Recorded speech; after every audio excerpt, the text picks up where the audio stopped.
At my grandfather's funeral, I stood in my major's uniform. My step-aunt, Silvana, looked at the medals on my chest and sneered. "Take off that costume," she spat. "You're just the help." To her, my 11 years of service was a joke. I was the family's dirty little secret. What she didn't realize is that this secret was about to become her public execution. My name is Major Praise Karina. I am 29 years old. And on this cold November morning, the steady Virginia rain washing over the cobblestone streets of Old Town Alexandria felt like a weak apology for the atmosphere inside the Karina mansion. The chill outside was honest, the one inside was a carefully constructed frost. I stood in the grand foyer, a silent, solitary figure in my Army service uniform. The deep blue of the jacket felt like a second skin, the perfectly pressed creases a testament to a discipline that had become the very bedrock of my existence. On my chest, the rows of ribbons and medals, each one a marker of a promise kept, a challenge met, a piece of my life given over 11 years of service, felt heavier than usual. They were symbols of honor in my world. Here, in the house my grandfather built, they were apparently symbols of defiance. In the eyes of my step-aunt, Silvana Crow, I was not an officer. I was not the grieving granddaughter returned home. I was an anomaly, a disruption to her perfectly curated world of quiet wealth and whispered power. She glided past me, a phantom in black silk, the cloying scent of Chanel No. 5 trailing behind her like a toxic cloud. She leaned toward my cousin, Serafina. Her voice a low, venomous hiss meant just for me to hear. "Look at her," Silvana whispered, a flick of her eyes my only acknowledgement. "Dressed as if she's here to recruit, not to mourn.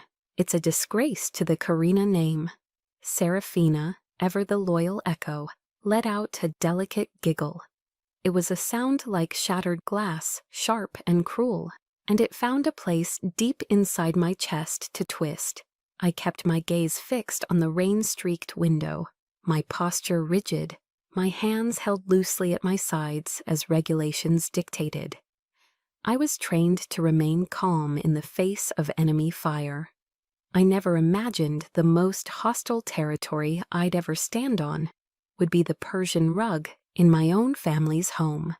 My grandfather's voice echoed in my memory, a lesson from years ago.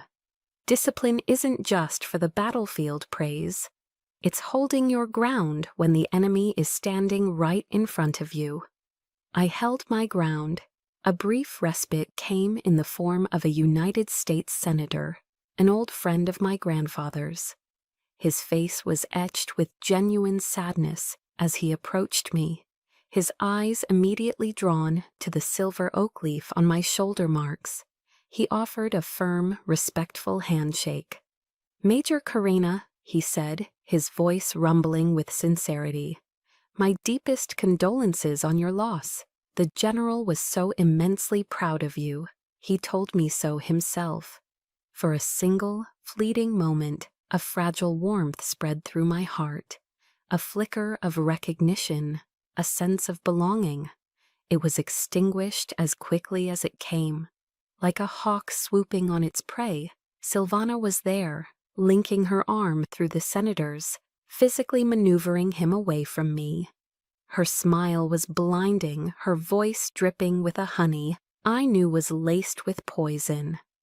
"Oh, Senator, how wonderful to see you. Please, let me introduce you to the family," she purred, her tone implying a circle I was clearly outside of. She gestured vaguely in my direction, without looking at me. "Don't mind her, she's just some distant relation, here to help us with a few things."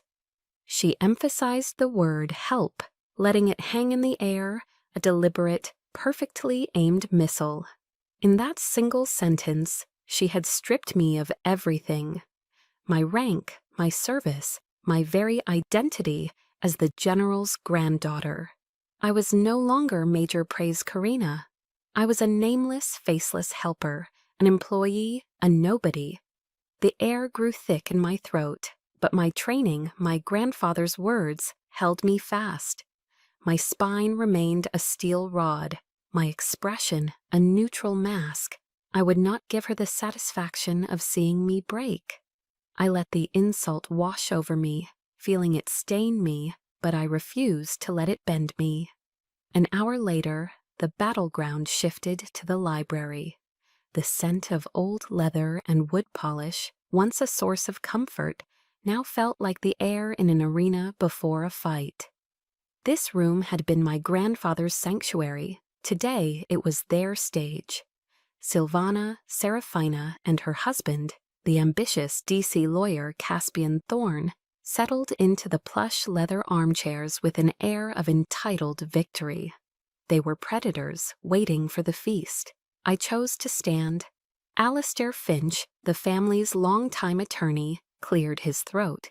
He was a man of quiet dignity, and his eyes met mine for a brief, unreadable moment before he began to read from the last will and testament of General Theron Karina.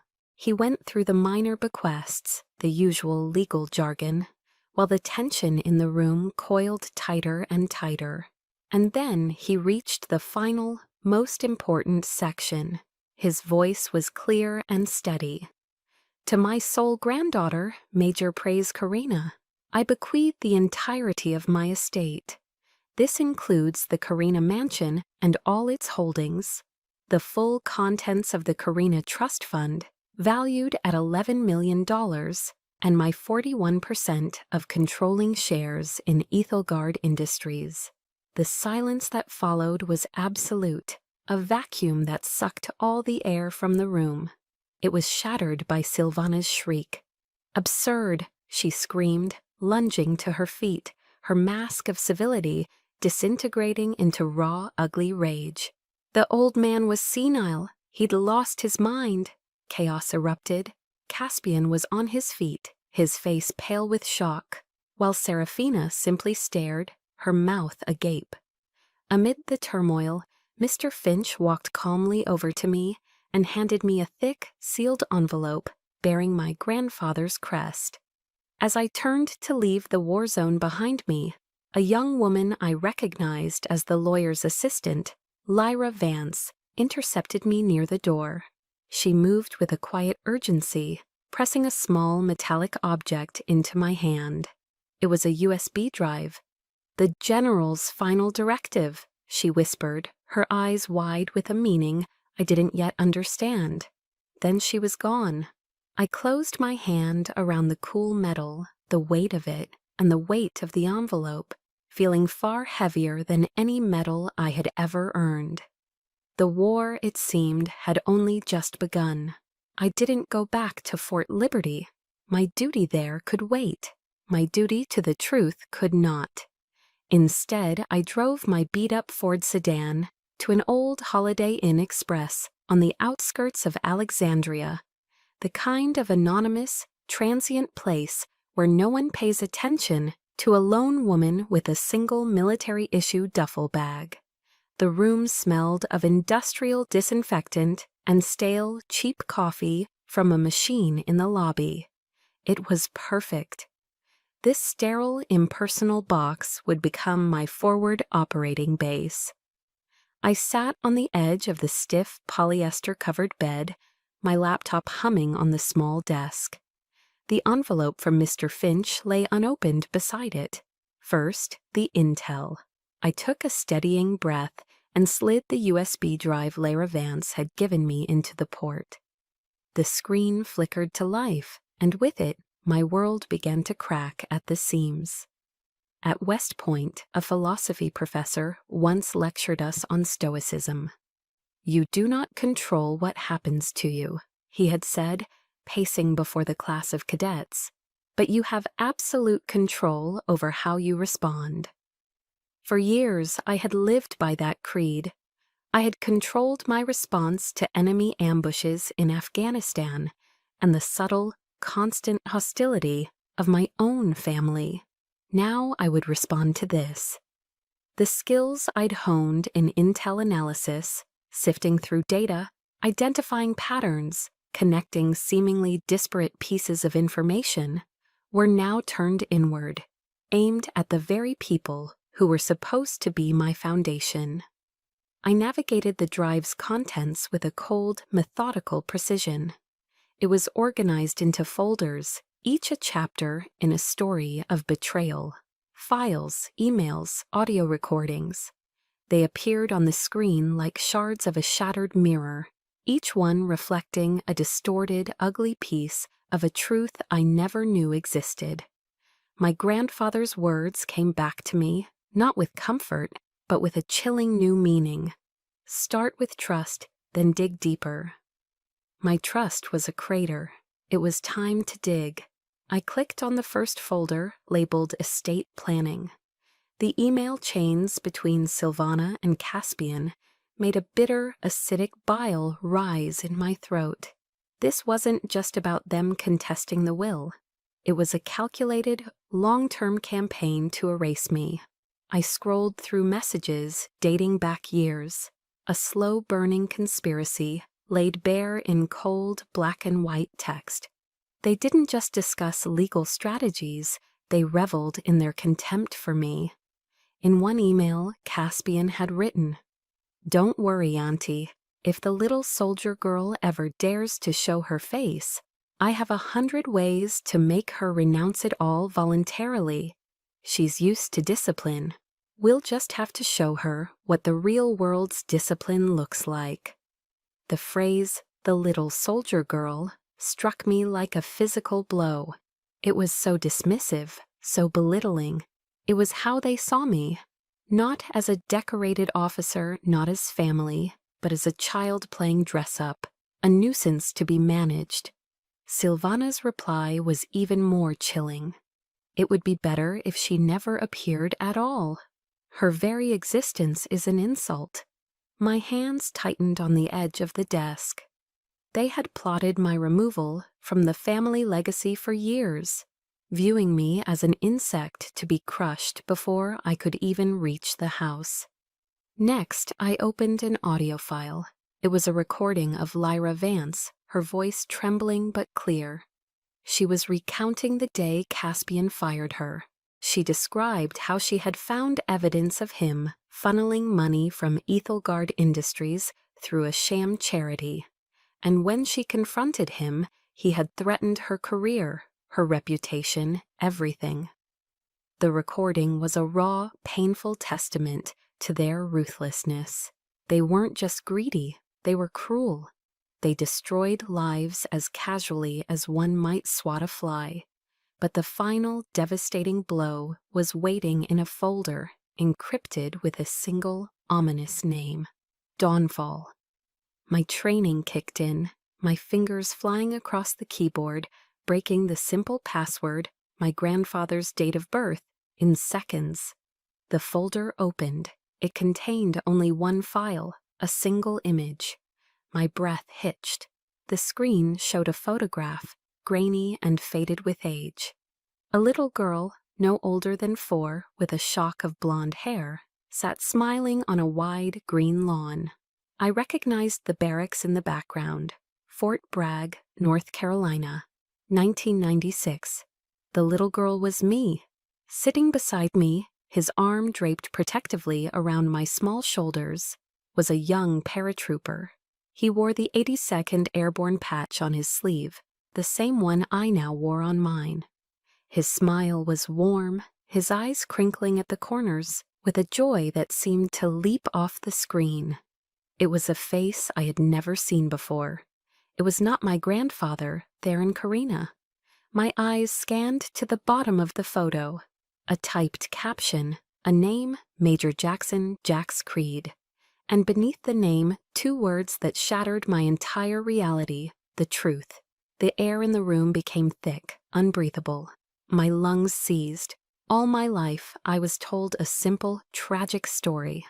My father, an Air Force pilot, had died in a routine training accident before I was old enough to remember him. A hero, gone too soon. It was a clean, honorable narrative. It was also a complete and utter lie.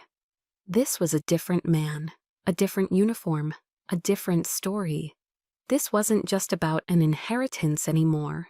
This wasn't about a mansion or stocks or money. They had taken more than that. They had stolen my father from me. They had stolen my history. The foundation of who I was, the story of my life, crumbled into dust. I stared at the smiling man on the screen, a ghost I never knew I was supposed to be haunted by. The questions were a firestorm in my mind. Why? Who was this man? Why was he hidden from me? The pain was a sharp physical agony, a knife twisting in my soul. I wonder if you've ever had a moment like that. A moment where you realize a fundamental truth you've built your life on is a lie. It's a feeling of absolute freefall, isn't it? The grief and anger were a suffocating wave, but beneath them, a single cold point of clarity began to form. My mission had changed. One question burned brighter than all the rest, a singular focus in the wreckage of my past. Jackson Creed. Who are you? The next morning, I traded my Army service uniform for a different kind of armor, a simple, sharp navy blue pantsuit. The fabric was crisp, the lines severe. This was my new battlefield, and I would dress for it accordingly. The headquarters of Ethelgard Industries was a gleaming glass tower in Tysons, Virginia, a monument to the very power and influence I was now challenging. It was designed to intimidate. I refused to be. As I walked through the revolving doors into the soaring marble lobby, a burly security guard, clearly acting on instructions, moved to intercept me. His posture was deliberately dismissive. "Ma'am, the visitor waiting area is over there," he said, pointing a thick thumb toward a row of cheap plastic chairs near the entrance, where a few delivery couriers were scrolling on their phones. The humiliation was intentional, a petty power play to put me in my place before I even began. I felt a flash of heat, the familiar anger, but I pushed it down. My grandfather used to quote the book of Proverbs to me. Pride goeth before destruction, and a haughty spirit before a fall. Caspian's pride was about to have a very long fall. I met the guard's gaze, my voice as cold and flat as the marble floor. "I'm not a visitor." I paused for a beat. "I'm the owner." A smirk played on his lips. "Sure you are, ma'am, if you'll just have a seat." I didn't argue. I didn't raise my voice. I simply stood my ground in the center of the lobby, my presence a silent, immovable act of defiance. The quiet standoff turned the expansive, opulent space into a tense theater. Heads began to turn. The air crackled. The guard shifted uncomfortably. He had expected a scene, an argument he could easily win. He wasn't prepared for disciplined silence. Finally, the elevator doors chimed, and Lyra Vance emerged, a file folder clutched in her hand and a look of grim determination on her face. The guard's smirk vanished. He stepped aside. The boardroom on the top floor was Caspian Thorne's fortress. With its panoramic view of the Washington, D.C. skyline, it was a room built to project absolute power. He sat at the head of the long, polished mahogany table, oozing smug satisfaction, flanked by a handful of nervous-looking executives. His face contorted with rage the moment Lyra and I stepped through the doors. "What are you doing here?" he roared, his voice echoing in the vast room. "Security, get her out!" I ignored him completely, walking with measured steps to the head of the table. I placed the leather-bound legal portfolio, prepared by Mr. Finch, down with a soft but definitive thud. "According to the corporate bylaws of Ethelgard Industries," I announced, my voice clear and steady, projecting to every corner of the room, just as I had been trained to do on the parade ground. a shareholder in possession of over 40% of the company's stock, has the right to preside over any meeting at any time. I let the words sink in, locking my eyes with his. I saw the flicker of confusion, then dawning horror on his face. He was still thinking in terms of being outvoted on the board. He hadn't grasped the true scope of his defeat. This 41% doesn't just give me a seat at your table, Mr. Thorne. I leaned forward slightly, my voice dropping to a low, intense pitch. It gives me the right to command this meeting. A profound, suffocating silence enveloped the room. The executive stared, frozen. The smug confidence on Caspian's face shattered like cheap glass, replaced by a pale, slack-jawed shock. For the first time, I saw a flicker of genuine fear in his eyes. It was a small victory, but it tasted sweet. The sweetness, however, was short-lived. Later that evening, as I walked back to my old Ford in the dim, concrete vastness of a public parking garage, a flash of white under my windshield wiper caught my eye. My heart sank. It wasn't a parking ticket. It was a copy of the personal letter my grandfather had written to me, the one that had been sealed in the envelope from Mr. Finch, the one I had just read for the first time an hour ago. But this copy was desecrated. The corners were blackened and scorched, the edges curled and brittle from a flame. The words written in my grandfather's familiar hand were nearly obliterated by the heat, but I could just make out the ghosts of the phrases, "Your courage," and "I love you." There was no note, no message. None was needed. The message was clear. You've gone too far.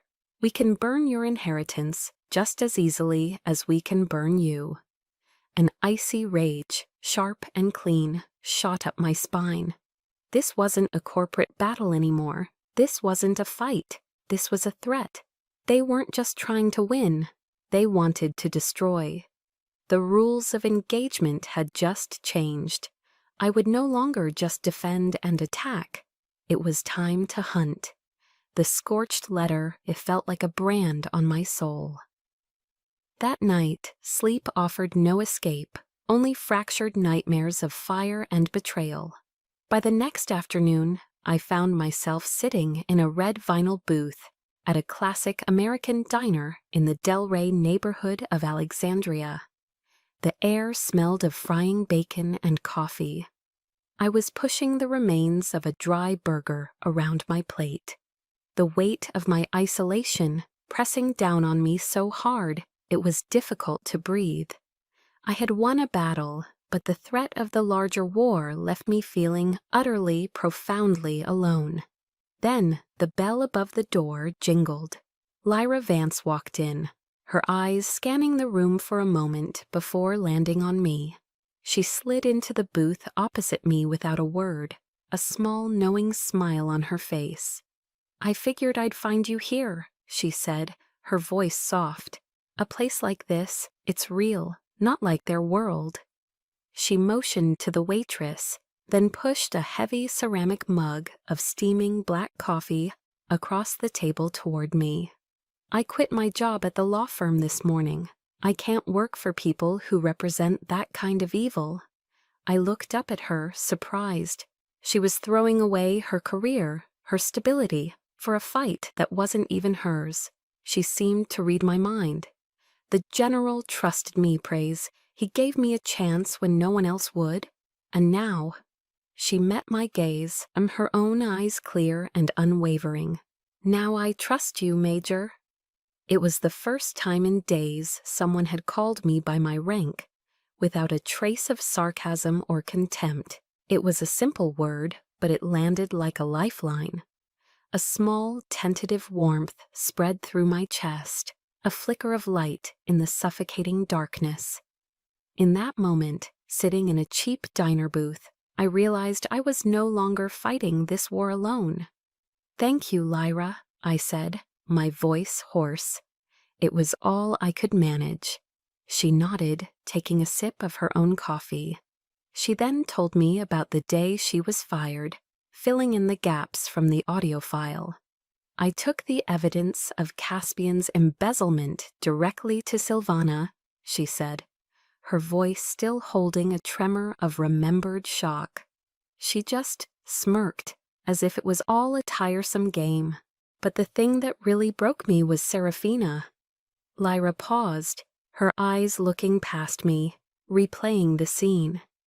She was there when Caspian was shouting at me, threatening to ruin me.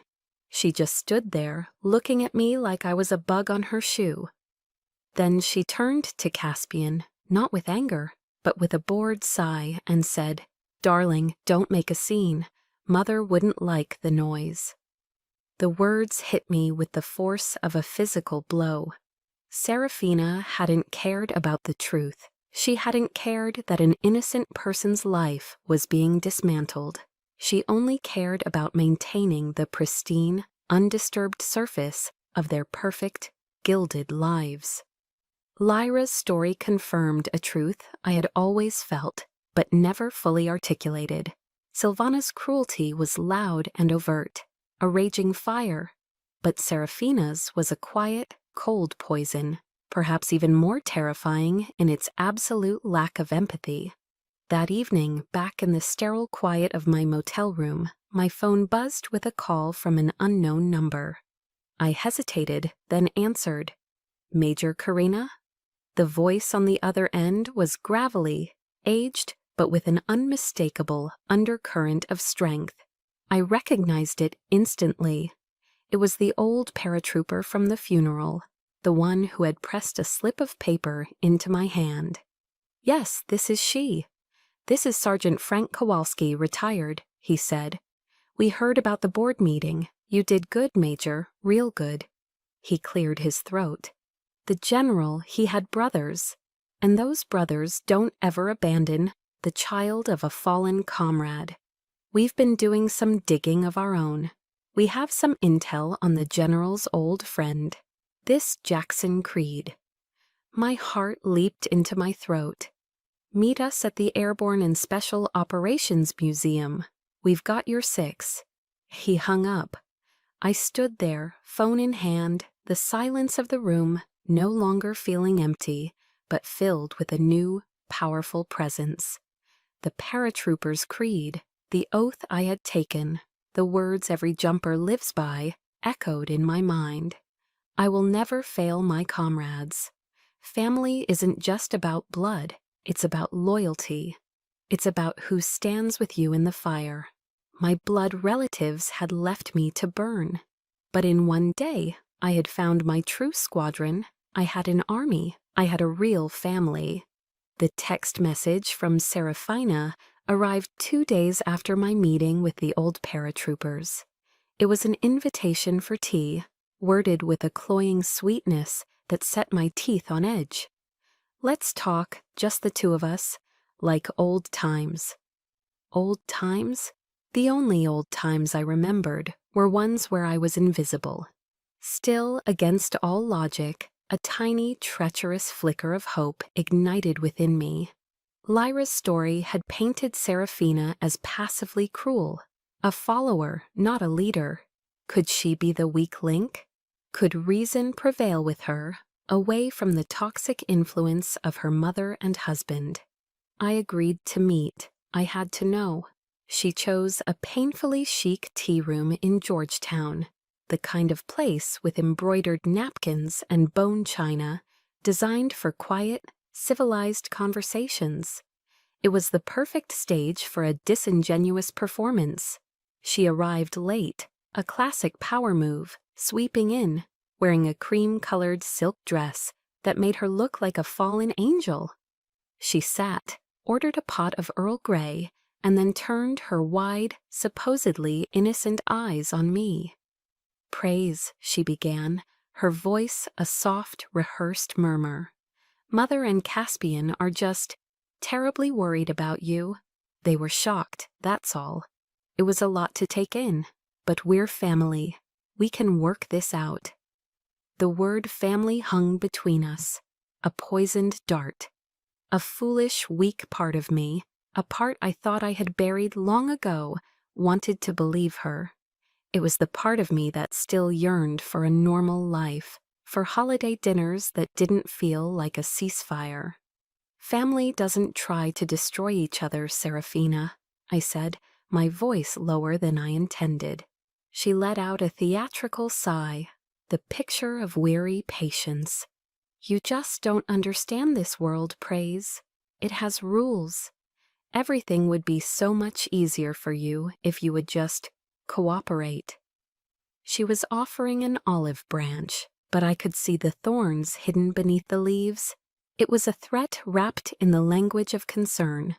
I remembered something I once heard from the author, Brené Brown, in a podcast. You can't negotiate your worth with people who don't have the ability to see it. Cooperate?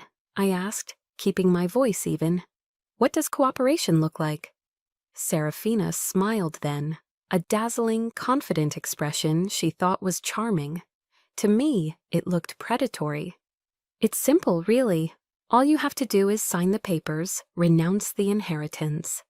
Mother says she'll arrange a generous monthly allowance for you.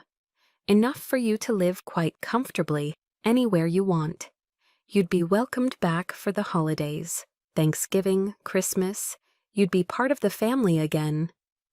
I stared at her, the clinking of teaspoons and quiet chatter of the tea room fading into a dull roar in my ears. I couldn't believe the audacity, the sheer breathtaking arrogance. They thought my self-respect, my grandfather's legacy, my father's stolen honor, all of it could be bought, purchased with a monthly check, like a subscription service to their approval. They wanted me to sell my soul for the privilege of eating dry turkey and enduring their condescending smiles once a year. The fragile hope I had walked in with shattered into a million pieces. The rage that settled in its place was cold and clear. My worth isn't for sale, Serafina, I said. The smile vanished from her face, instantly replaced by the familiar cold contempt I had known my entire life. The mask was off. You always were this way, she hissed, her voice dropping to a venomous whisper. Stubborn, stupid. Don't you get it? You don't belong here. You never did. She leaned across the table, her eyes burning with a resentment that seemed ancient. Grandfather only kept you around out of pity, a charity case. You're not his legacy, Praise. She paused, letting her final words land with the force of a killing blow.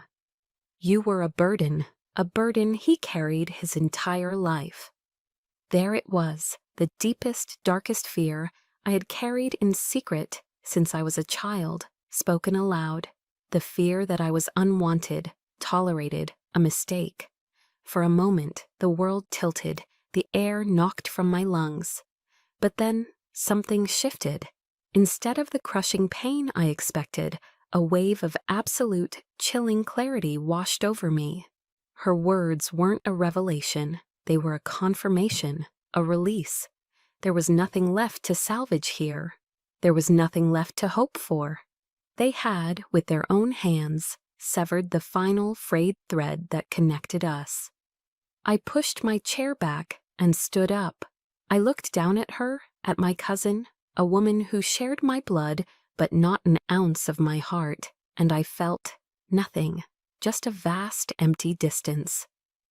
Thank you for clarifying, I said, my voice devoid of all emotion. And then I turned and walked away, and I did not look back. I returned to the sterile silence of my motel room, the echo of Serafina's final word, burden, reverberating in the empty space around me. It was a wound, deep and festering, a confirmation of the darkest insecurities I had spent a lifetime trying to outrun. For a few hours, I let the pain wash over me, a cold, familiar tide. I thought I had reached the absolute limit of their cruelty, the bedrock of their contempt. I was wrong. The real gut punch, the one designed to be a knockout blow, was yet to come. An email from Lyra popped up on my laptop screen. The subject line was stark, written in all caps, urgent from Caspian's lawyers. My heart hammered against my ribs, a frantic, trapped bird. With a deep, steadying breath, I clicked it open. Attached was a PDF, an official legal document stamped with the intimidating letterhead of a high-powered DC law firm. It was a cease and desist letter. My eyes scanned the dense, aggressive paragraphs of legalese. It was standard, ugly stuff at first, the kind of corporate saber-rattling designed to scare a person into submission. It formally forbade me from presenting myself as the heir to the Carena estate. It prohibited me from contacting any member of the board of Ethelgard Industries. It warned me against setting foot on the mansion's property, threatening restraining orders and further legal action. It was a legal warning shot, a declaration that their wealth and influence would crush me. I expected it. I was prepared for it. But then my eyes fell upon the third paragraph, and the world went quiet. This section wasn't about me. It was about my father. The cold, detached legal language, crafted for maximum damage, called Major Jackson Creed a fabricated personage, an alleged deserter, a fiction, they claimed, invented by my grandfather in his late-stage dementia, for the sole purpose of defrauding the rightful Crow family heirs of their inheritance. The words blurred. I read them again and again. They weren't just trying to erase me from the future. They were trying to methodically, legally, and publicly obliterate my father from the past. They were spitting on the grave of a soldier I had never even had the chance to properly mourn. They were calling a hero a coward, a man of honor a fraud. They were taking the single precious image of him, the one piece of truth I had, and attempting to burn it to ash in the fire of their greed. They wanted to desecrate a memory that was all I had left of him. The blood in my veins seemed to freeze solid, then instantly flash to a boil. This was no longer about money. It was no longer about a house or a corporation or stocks in a portfolio. This was about honor. The honor of my grandfather, the general who had served his country with distinction for 40 years. The honor of my father, the paratrooper who had earned his place in the 82nd Airborne, a brotherhood I now belonged to, and the honor of a daughter who would not, could not, stand by and let them be defiled. They had crossed every conceivable line of human decency. They had poured gasoline on the most sacred ground and lit a match without a second thought. I stared at the screen, the poisonous words dancing before my eyes. The silence in the small room grew heavy, suffocating. The hum of the cheap air conditioner faded into nothing. The lingering pain from Seraphina's words, the loneliness, the grief, it all burned away in the furnace of a new, pure rage. And then a strange and terrifying calm descended upon me. The storm inside me went still. The tears I thought might come never did. The impulse to scream into a pillow vanished. The gnawing self-doubt was incinerated. All that remained was a single, laser-focused objective, a mission. I pushed my chair back, the sound scraping harshly in the quiet room. I stood up and walked to the window, staring down at the indifferent, glittering lights of Alexandria. A vow I had taken years ago, with my right hand raised and my heart full of purpose, echoed in my mind. The oath of office for every commissioned officer in the United States Armed Forces.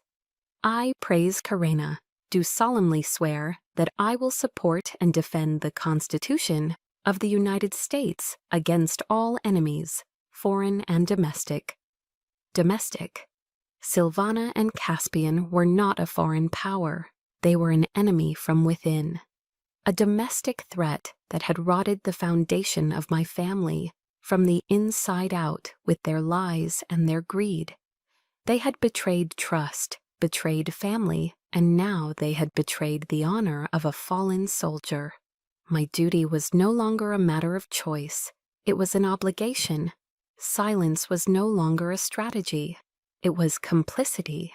I pulled out my phone. My thumb was perfectly steady as I found Lyra's number in my recent calls. She answered on the second ring, her voice alert. "Lyra," I said. My voice was flat, calm, devoid of all emotion. It was the voice I used to give orders in the field, when the stakes were life and death and there was no room for error. "We're no longer on the defensive." I paused, letting the statement hang in the air, a declaration of war. "We're going on the offensive." There was a beat of silence on the other end of the line. I could almost hear the gears turning in her sharp, legal mind. Then her reply came back, crisp and resolute. "Roger that, Major." There was no hesitation, no doubt in her voice, just pure, unshakable loyalty. "What are your orders?" The fight had officially begun. Have you ever been pushed so far that the only thing left to do is fight back with everything you have? That's where I was. There was no turning back. My motel room transformed. The spare bed became a holding area for documents. The small desk was command central, my laptop glowing day and night. The flimsy wall above it became our mission board, covered in a spiderweb of sticky notes and printouts connected by lines of red marker. It was no longer a place of hiding. It was a tactical operations center, a war room. Lyra, with her insider's knowledge of Ethelgard's labyrinthine finances, was my lead analyst. I, with a strategist's mind, was the mission commander. Together, we were a two-woman army launching a full-scale offensive. I found myself instinctively applying the OODA loop: observe, orient, decide, act, a decision-making cycle drilled into me since my early days of training. We had observed the enemy's actions. Now it was time to orient ourselves to the new battlefield and prepare to act. Our first operation was a campaign of financial reconnaissance. "Follow the money," Lyra said, her eyes alight with a fierce intelligence. "It always tells the truth." She guided me through the digital maze of Caspian's dealings, her fingers flying across her own keyboard. She quickly pointed to a single recurring name that appeared in dozens of transactions: the Meridian Trust. On the surface, it was a pristine organization, a nonprofit dedicated to supporting military veterans and their families. Its website was filled with noble rhetoric and smiling photos of soldiers. Its honorary advisory board was a who's who of Washington's elite: senators, lobbyists, and society doyens, all powerful friends of Silvana. It was the perfect cover, a shield of patriotism and goodwill. "They're using veterans to launder money," Lyra said, her voice tight with disgust. "It's more than just fraud. It's a desecration." "Then we're not just exposing them," I said, my own anger a cold, hard stone in my gut. "We're taking it down." We worked around the clock, fueled by lukewarm coffee and take-out containers of Chinese food and pizza that littered the room. The days and nights blurred into a single, sustained effort. Lyra, using her old access codes, dove deep into Ethelgard's backup servers, pulling files Caspian thought were long deleted. I became the liaison to my new network of allies. I contacted Sergeant Kowalski, and my request was simple. I needed the official military records for Major Jackson Creed, and I needed them yesterday. The information began to flow in, a steady stream of digital ammunition. Lyra, with a triumphant cry, recovered a batch of deleted emails. They were the key. They showed a series of wire transfers authorized by Caspian, moving exactly $11 million, the precise amount of my inheritance, from an Ethelgard account directly into the Meridian Trust. From there, the money trail became a complex web of shell corporations registered in Delaware, all leading back to a single beneficiary, Caspian Thorne himself. He hadn't just planned to contest the will, he had already stolen the money. Simultaneously, an email arrived from Sergeant Kowalski. Attached was a scanned PDF of a government document. It was the official DD Form 1300, the report of casualty for Major Jackson Jax Creed. My eyes scanned the boxes: name, rank, service number, and then box 10, cause of death. The words were stark, official, undeniable: killed in action. It came with a heavily redacted after-action report, but the summary was clear. He had died performing an act of valor that had saved the lives of his fellow soldiers, including a young general named Theron Karina. I printed the documents, the paper warm from the machine. This was my proof. This was his honor, reclaimed. This was the truth they had tried to bury. But the final, definitive piece of evidence, the smoking gun, came not from Caspian's careful plotting, but from Seraphina's careless vanity. Lyra let out a low whistle as she stared at her screen. Praise, you need to see this. She had been cross-referencing the Shell Corporation's bank statements with social media. And there it was. In a moment of supreme arrogance, Seraphina had used a corporate American Express card to purchase a $50,000 Cartier necklace from a boutique on Rodeo Drive. The problem for her was that the corporate card wasn't from Ethelgard. It was registered to Delaware Acquisitions LLC, one of Caspian's primary money laundering shell companies, funded directly by the Meridian Trust. Her own signature was on the digital receipt. "We've got him," Lyra whispered, her eyes shining. "This connects all of them. It's not just fraud now, it's conspiracy. It's money laundering, it's wire fraud. Praise. This is a RICO case. The Racketeer Influenced and Corrupt Organizations Act. It was the legal equivalent of a nuclear bomb, designed to take down entire criminal enterprises. They hadn't just made a mistake, they had handed us the weapon to destroy them. Perhaps they sensed the net closing in, because it was then that Silvana made her final, fatal move. She officially filed a lawsuit against me. The charge was defamation of character. I looked at the legal notice Lyra forwarded to me, and a slow, cold smile spread across my face. Fine. She had chosen the battlefield, and I was more than ready for the fight. The federal courtroom in Alexandria was packed. The air was thick with anticipation, a suffocating blend of expensive perfume and nervous energy. The pews were filled with the vultures of Washington, D.C. media, members of the Ethelgard board looking pale and anxious, and in the back, a silent, formidable presence. An entire row was occupied by Sergeant Kowalski and my grandfather's paratrooper brothers. They wore their unit's windbreakers, sitting straight-backed and solemn, a quiet honor guard in a den of thieves. They weren't there to intimidate, they were there to bear witness. At the defendant's table, Silvana and Caspian sat with an air of untouchable arrogance. They whispered to their slick, high-priced lawyer, their expressions confident.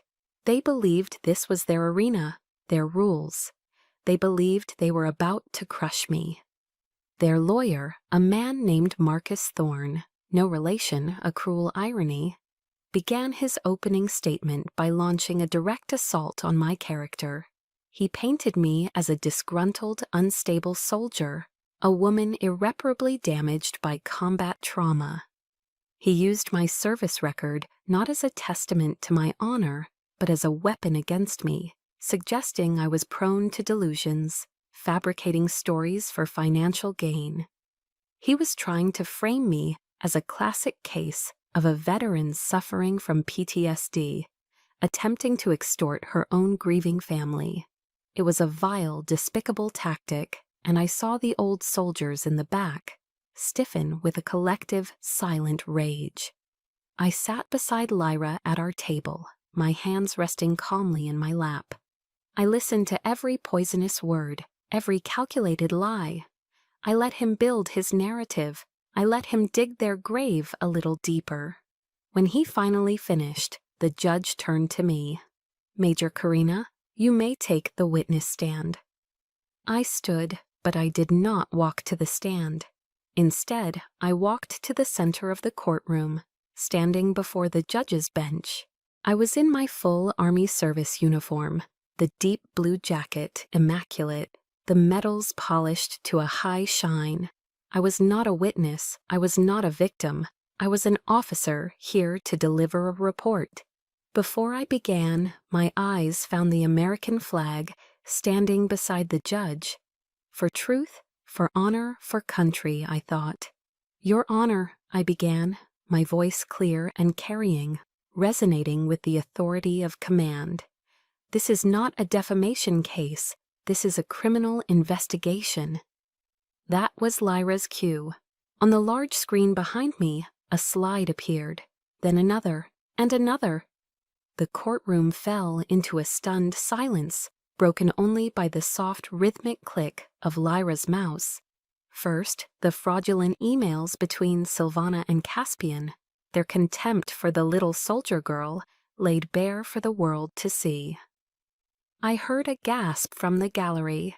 Next, a detailed flowchart, a spiderweb of deceit, mapping the illegal transfer of $11 million from Ethelgard Industries through the sham veterans charity, the Meridian Trust, and into the Delaware shell corporations controlled by Caspian Thorne. The members of the Ethelgard board began furiously whispering amongst themselves. Then, the final nail in the financial coffin, the high-resolution image of the $50,000 Cartier receipt from Rodeo Drive, bearing Serafina's elegant, damning signature, paid for by a corporate card linked directly to one of the shell companies. I watched as Caspian's face went from smug to ashen. A fine sheen of sweat broke out on his forehead. Silvana sat frozen, her knuckles white as she gripped the edge of the table, her face a mask of disbelief. They had believed they were untouchable. Now their criminal conspiracy was being projected 10 feet high in a federal courtroom. I let the image of the receipt hang on the screen for a long, painful moment. These financial crimes, as extensive as they are merely a symptom, Your Honor, I continued, my voice low and steady. A symptom of a much deeper disease, a moral rot that has festered at the heart of this family for decades. I walked back to my table and picked up a single file. I held it up. "This," I said, "is the official military casualty report for Major Jackson Creed, United States Army." I read his commendations aloud. I read the summary of the after-action report, detailing how he had exposed himself to enemy fire to drag a wounded officer to safety, an officer named General Theron Karina. Then I opened my grandfather's personal journal, the one from the sealed envelope. My voice trembled slightly for the first time as I read his words, his private agony, written a year after my father's death. "Silvana insists we must maintain this story. She says his name is a complication, that his memory is a threat to our family's standing. She has made me bury my friend, my hero, for a second time. May God forgive me for this lie I am forced to tell my granddaughter." I closed the journal and turned my gaze directly on Silvana. The courtroom was so quiet, I could hear the frantic beat of my own heart. "She didn't just steal money, Your Honor," I said, my voice ringing with a fury I no longer tried to contain. She stole a hero's legacy. She tried to erase the memory of a soldier who gave his life for this country and for my grandfather. It was too much. The carefully constructed facade of the powerful matriarch, pushed past its breaking point, finally shattered. Drained of all reason, cornered like a rat, Silvana shot to her feet. Her face was a grotesque mask of hatred, her eyes wild and bloodshot. She pointed a trembling, manicured finger at me. "You!" she shrieked, her voice a raw, animalistic sound that clawed at the air. "You and your pathetic father should never have existed. I did everything to make sure he never came back. He deserved to die." The confession, raw and undeniable, hung in the electrified air. A collective gasp rippled through the courtroom. The media erupted, cameras flashed. Caspian looked like he had been turned to stone. The judge's gavel came down, a sharp cracking sound that seemed to shake the very foundations of the room. Once, twice, 3 times. Order, order in the court. But there was no more order. Everything was over. The days that followed the courtroom explosion felt like living through the aftershock of an earthquake. The world I had known, with its toxic fault lines, had been irrevocably fractured. Silvana was taken into custody directly from the courtroom, her crazed confession replayed endlessly on cable news. Federal agents arrested Caspian at his gleaming office tower in Tysons a few days later, a quiet, humiliating end to his reign of greed. The headlines were relentless, splashed across everything from the Washington Post to Fox News. The Crow-Carina dynasty collapses. DC socialite implicated in fraud, possible murder conspiracy. Ethelgard Industries, to prevent a total collapse, was placed under the temporary stewardship of a court-appointed receiver, with Lyra Vance acting as the operational lead to steady the ship. I watched it all unfold from the detached safety of my motel room. The television screen a portal to a world I no longer felt a part of. There was no elation, no triumphant fist pump, just a quiet, hollow emptiness. In survival training, they teach you that after you escape immediate danger, the first priority is to find shelter and assess the damage. That's where I was now. The battle was over. The enemy was defeated. But the battlefield was littered with the wreckage of what was once, by definition, my family. And I was standing alone in the ruins. A week later, Serafina chose her final battlefield, the court of public opinion. She staged a press conference on the manicured front lawn of the Carena mansion, a place I now had the keys to but no desire to enter. She stood before a sea of microphones, dressed in a somber gray dress, her hair artfully disheveled, her eyes puffy and red. It was the performance of her life. She wept. She spoke of being a sheltered, loving wife and daughter, completely blinded by the insatiable greed of her husband and the domineering manipulation of her mother. She claimed to have known nothing of the illegal activities, painting herself as the ultimate victim, a pawn in their wicked games. She begged the public for forgiveness and privacy in her time of unimaginable grief. I watched her on the screen, and I didn't feel anger. I didn't even feel disgust. I just felt a profound, weary pity. Even now, with the entire charade exposed, her only instinct was to find a new mask to hide behind. She would never face the truth because she had no truth to face. She was a hollow person, a collection of reflections of what she thought others wanted to see. In that moment, she ceased to be my cousin. She was a stranger on television, a ghost from a life that was no longer mine. I changed the channel. It was 2 days later that the letter arrived. It was delivered by a courier from Mr. Finch's law office, a single plain manila envelope, There was no return address, just my name, Major Praise Karena, written on the front in a strong, steady, masculine hand. A soldier's handwriting. My heart began a slow, heavy drumbeat against my ribs. I sat on the edge of the motel bed, my fingers trembling slightly as I carefully tore open the seal. Inside was a single sheet of stationery. The letter was short. Praise, they told me you would be safer without me. They told me my existence was a danger to you, a ghost that would only bring you harm. For a long time, I believed them. It was a mistake I have regretted every single day of my life. But I never stopped watching over you, from a distance. It's time to stop being a ghost. It's time for us to meet. Your father, J.C. Jackson Creed. J.C., my father was alive.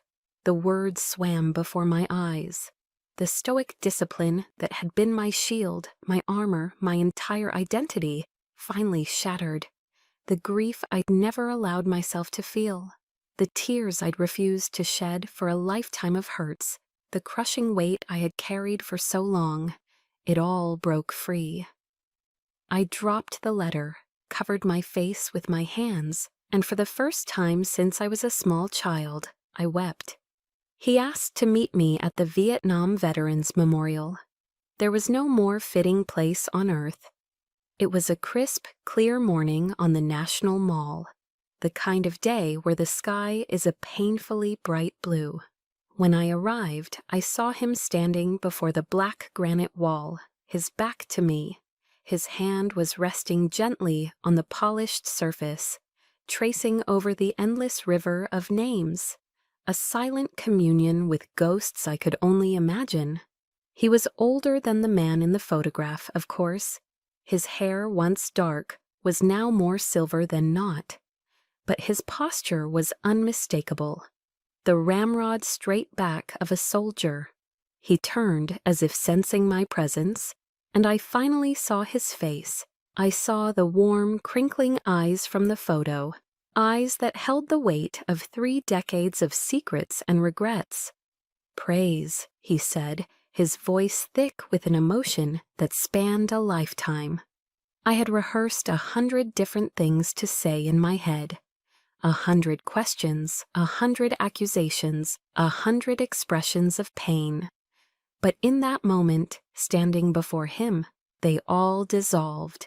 Words were inadequate. There was only a chasm of 29 years that needed to be closed. I walked forward, my steps unsteady, and wrapped my arms around him. He held me tightly, his hand coming up to cradle the back of my head. And in that embrace, the lies, the loneliness, and the long, aching years of feeling like a burden, finally, mercifully, melted away. I wasn't an orphan. I wasn't a mistake. I was home. I had found my family. A few months later, I stood on a podium at the National Press Club in Washington, D.C. The room was filled with journalists, lawmakers, and in the front row, my new reality. My father sat beside Lyra, and next to them, the entire row was filled with the proud, weathered faces of Sergeant Kowalski and my grandfather's paratrooper brothers. I cleared my throat, looking out at the crowd, and began. My grandfather, General Theron Karena, left me a great inheritance, I said. But I've come to realize that his true legacy, and the legacy of the father I never knew, Major Jackson Creed, is not something that can be found on a balance sheet. Therefore, Ethelgard Industries and all its assets will be liquidated. In its place, we are establishing a new entity. I paused, letting the weight of my next words settle. Today, I am proud to announce the formation of the Creed Karena Foundation for Truth and Transition. A murmur went through the room. My family's legacy will no longer be in building a corporation. It will be in honoring the legacy of 2 soldiers. This foundation will provide pro bono legal services and support for veterans and their families. Families whose stories have been buried, whose voices have been silenced, whose honor has been challenged. We will ensure that no truth is ever forgotten again. I looked at my father. His eyes were shining with pride. I thought of the final line in my grandfather's will, a line I now understood completely. Your courage has never disappointed me. I hoped, wherever he was, that he was not disappointed now. Later that evening, after the press had dispersed, my father and I stood by a large window, looking out over the lights of the Capitol. The general would be so proud of you, Praise, he said quietly. I smiled, a real, genuine smile that reached my eyes. I think he'd be proud of both of us. Across the room, Sergeant Kowalski and the other paratroopers were waiting for us, their mission of support complete for the day. As my father and I walked toward them, they simultaneously came to attention, their movements sharp and synchronized despite their age. Each of them raised a hand in a crisp, formal salute. I stopped, stood tall, and returned the salute, my own movements sharp and precise. But this time, I wasn't saluting as a solitary officer fighting a lonely war. I was saluting as a daughter who had found her father, as a soldier who had completed her most sacred duty, to protect the truth and to bring the legacy of heroes into the light. My dawn, at long last, had finally come. My dawn had finally come, but I know my story is just one of many. I fought to reclaim my family's honor and to find my own truth. I know that so many of you listening have fought your own quiet battles against being unseen or unheard by those who should have cherished you most. If you feel comfortable, I would be honored if you shared a piece of your own story in the comments. Your voice has power, and you are not alone. For more stories that understand this journey, please subscribe to our channel. Thank you for listening.